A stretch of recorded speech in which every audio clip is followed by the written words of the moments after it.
بریم تداوی بکنیم. اینا چند وقتی رقمه؟ این حدود 1 ماه میشه. 1 ماه. بله. معتاد هم نیه. معتاد نیه؟ نه اصلا. چیزی بدی میخوره نه دیروز تا احتمالاً خواهد هم قسمت قطع میشه. پای قطع میشه؟ احتمالاً.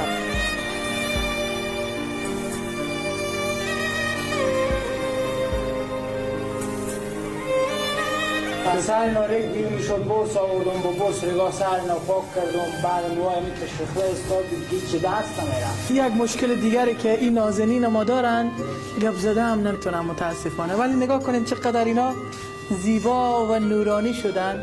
بریم به خواستگاری بخوای کشمیش خنده میکنم میگه سکوت علامت رضاست.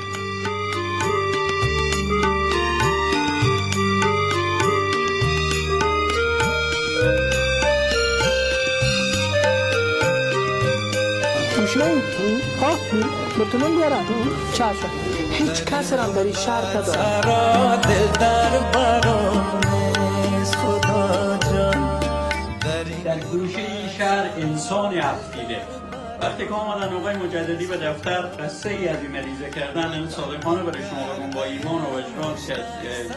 اولین گپی که این بود که این مریض رو کجا بردن، گفتن که به شفاخانه کیمیا بشه که یک دفعه من برم از نستی حداقل می‌نویسی یک انسان یک وظیفه انسانی خود ادا بکنم. حال این مریض از اون وضعیتی که به او عکس دیدم و این وضعیت که حالی می‌بینم واقعا اما به اصطلاح ما و شما ایرانی‌ها زمین و آسمان فرق.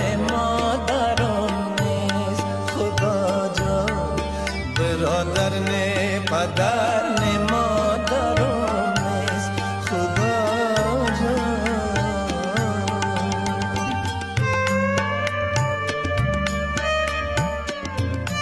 وضعیت زخم مریض الحمدلله خیلی خوبه. از بین زخم مریض سنگریزه های بسیار کوچک و همچنان شیشه و خرخاشات زیاد بود در داخل از این پاککاری شد، به قول ما دبریت شد. مدت 4 شبانه روزی که برادر ما در کنار ما بود و در کنار روشندلال بود و یک برادر ما به صفت پرستار به این موظف کردیم. نزدیک به 50 یا بیشتر از 50,000 افغانی شاید بشه که بیشتر از این پول جناب دکتر سید محمدی و کلینیک کیمیا متقبل شده.